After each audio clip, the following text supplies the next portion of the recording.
बड़ा सीधा सा सवाल है फैजान साहब जो मैं आपसे करना चाह रहा हूं। जिस तरह की बात दिखाई पड़ रही है उससे क्या लग रहा है कि अब ओवैसी की पार्टी के आईपी गुप्ता से समझौता करने जा रही है, क्या बीएसपी से भी समझौता करने जा रही है? हमारे संवाददाता कुछ इस तरफ ही इशारा कर रहे हैं। जी, लग तो ऐसा ही रहा है क्योंकि उनका कहना है कि भाई हमने सबको प्रपोजल भेजा, आरजेडी को भी भेजा, कांग्रेस को भी भेजा, लेफ्ट पार्टी को, लेकिन कहीं से भी कोई रिस्पांस अभी तक, निगेटिव या पॉजिटिव कोई भी रिस्पांस अभी तक किसी की तरफ से नहीं आया है। अब ऐसा अगर होगा तो फिर इंतजार की घड़ियां खत्म जब हो जाएंगी तो वो भी अपना कोई एक दूसरा रास्ता अपना अख्तियार करेंगे। और उसका संकेत भी मिल रहा है। उनके लोग पान पार्टी आईपी गुप्ता से भी मिल चुके हैं, उनसे ही बात कर चुके हैं। और जैसा कि अभी आपके संवाददाता जो अख्तरुल ईमान से बात कर रहे थे, तो उसमें अख्तरुल ईमान ने भी कहा कि 2020 में भी हम लोगों ने ग्रैंड डेमोक्रेटिक सेकुलर फ्रंट बनाया था। लेकिन देखिए, उस ग्रैंड से 5 साल पहले जो फ्रंट बनाया गया था उसका कोई बहुत अच्छा, बहुत पॉजिटिव नतीजा तो निकला नहीं था। अब उसमें देखिए पार्टियां कौन कौन सी थी। एक उपेंद्र कुशवाहा की पार्टी थी आरएलएसपी, मायावती की पार्टी थी बीएसपी, देवेंद्र प्रसाद यादव की पार्टी थी एसजेडीडी, ओम प्रकाश राजभर की पार्टी थी एसबीएसपी, और संजय चौहान की पार्टी थी जनवादी पार्टी। अब देखिए, इन लोगों ने सभी सीटों पर चुनाव लड़ा था। इस फ्रंट ने जो बहुत अच्छी तरह शेप नहीं ले पाया था, उसने सारी सीटों पर अब देखिए, उपेंद्र कुशवाहा ने 104 सीटों पर अपने उम्मीदवार खड़े किए थे, नतीजा क्या हुआ? जीरो। बीएसपी ने 80 सीटों पर अपने उम्मीदवार खड़े किए थे, नतीजा हुआ एक सीट जीती उन्होंने। एसजेजेडी ने 25 सीटें, एक भी नहीं जीता। और एमआईएम उसमें जो था उसने सबसे कम सीटें लड़ी थी, यानी सिर्फ 19 सीटें लड़ी थी और उसके 5 एमएलए जीते थे। तो उसमें जो सबसे अच्छा रिजल्ट था वो एमआईएम का ही था। तो देखिए, जो अच्छा रिजल्ट आप दिख रहा है आपको, ये एमआईएम का 5 सीटें, एमआईएम ने पांचों सीटें सीमांचल एरिया में जीती थी। और ये शो करता है कि असदुद्दीन ओवैसी की मकबूलियत है वहाँ सीमांचल में, उनकी पॉपुलैरिटी है, उनको लोग जान रहे हैं, उनको लोग पसंद भी कर रहे हैं और उनको लोग फेवर भी कर रहे हैं, उनकी पार्टी को फेवर कर रहे हैं। अख्तरुल ईमान वहाँ उनके एक मजबूत स्तंभ हैं जो कि सीमांचल से ही हैं। तो ऐसी हालत में अगर आप फिर से एक बार एमआईएम ये कोशिश कर रही है कि वो एक कोई फ्रंट बना ले जिसमें बीएसपी हो सकती है, क्योंकि बीएसपी किसी से तालमेल नहीं कर रही, तो बीएसपी उसमें हो सकती है। और भी पान जैसे आईपी गुप्ता की पार्टी हो सकती है, जो भी पार्टी भी बनी नहीं है या बन रही है, वो हो सकती है। पप्पू यादव भी हो सकते हैं, अगर कि उन्होंने अपनी पार्टी का मर्जर कांग्रेस में किया था, लेकिन वो मर्जर तो उसका कोई नतीजा तो निकला नहीं था, तो वो हो सकता है कि वो भी इसमें शामिल हो। और भी ऐसी पार्टियां, क्योंकि देखिए चुनाव आते आते बहुत सी नई नई पार्टियां बन जाती हैं, तो उसमें हो सकता है कि और भी पार्टियां बने, तो उनके साथ उनका अलायंस हो सकता है। अलायंस का कितना असर होगा ये तो चुनाव ही बताएगा। लेकिन बहरहाल एमआईएम ने अपनी ताकत तो दिखाई है, 2020 में भी दिखाई है और 2025 में भी वो अपनी ताकत दिखाएगा।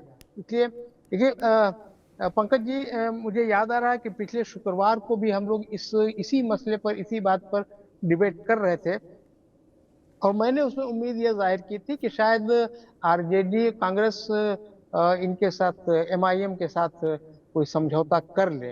हालांकि अभी तक उसमें कोई इस तरह की बात अभी तक सामने नहीं आई है, लेकिन मैंने इसमें यह भी कहा था कि अगर वहां अलायंस या समझौता कोई नहीं होता है तो इसका सीधा नुकसान आरजेडी और कांग्रेस यानी उनके गठबंधन को होगा।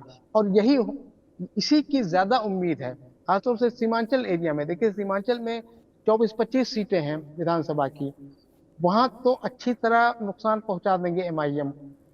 एमआईएम के कैंडिडेट आरजेडी और कांग्रेस को वहां नुकसान पहुंचाने की पोजीशन में है। नहीं, इसके अलावा और भी आप बहुत सी ये बात सीटें हैं कह रहे जहां। पोजीशन में हैं, लेकिन जी मैं एक सीधा सवाल जो पूछ रहा हूं वो ये है कि पोजीशन में है, पर आरजेडी कांग्रेस एक्सेप्ट क्यों नहीं कर रही है? पंकज भारती जी, यही सवाल मेरा है। पिछली बार सरकार नहीं बना सके और हम लोगों ने यह चर्चा भी की थी कि 22 सीटों पर एमआईएम की वजह से आरजेडी हार गई थी सीमांचल में, लेकिन अभी भी आरजेडी और कांग्रेस इस बात को एक्नॉलेज करने को तैयार नहीं है। आप देखिए, कल असदुद्दीन ओवैसी खुद अपनी नाराजगी जाहिर कर चुके हैं पब्लिक प्लेटफॉर्म पर, प्रेस के साथ, और अख्तरुल ईमान तो कह चुके हैं कि हम तीनों दल आरजेडी कांग्रेस लेफ्ट सबके सामने हमने बात रख दी है।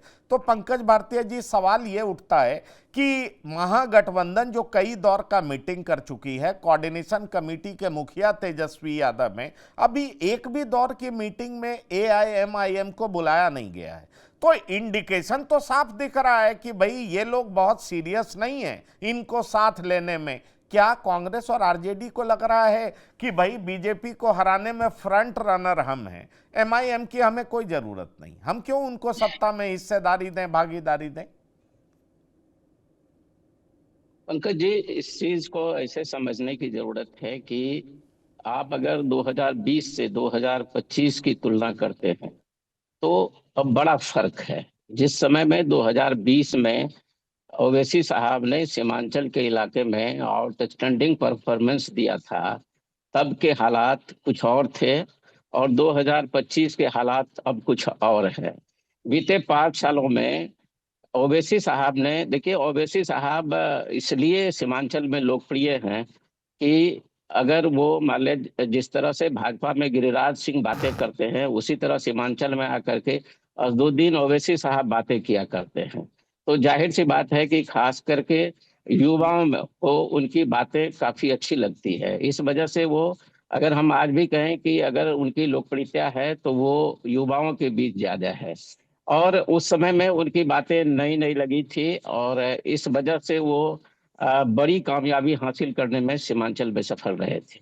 लेकिन उसके बाद आपने देखा होगा कि जो उनके जो 4 विधायक थे वो पाला बदल लिए, आरजेडी के साथ चले गए। सिर्फ उनके खेबनहार इस इलाके में उनके जो प्रदेश अध्यक्ष थे अख्तरुल ईमान साहब, वो रह गए।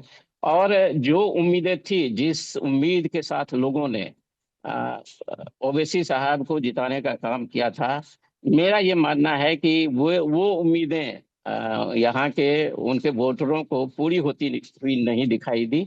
और 2025 के हालात आप काफी बदले हुए हैं। खास करके अगर हम बात करें वक्फ बिल की, तो वक्फ बिल के बाद जो है सो स्थितियां और परिस्थितियां काफी बदली हुई है।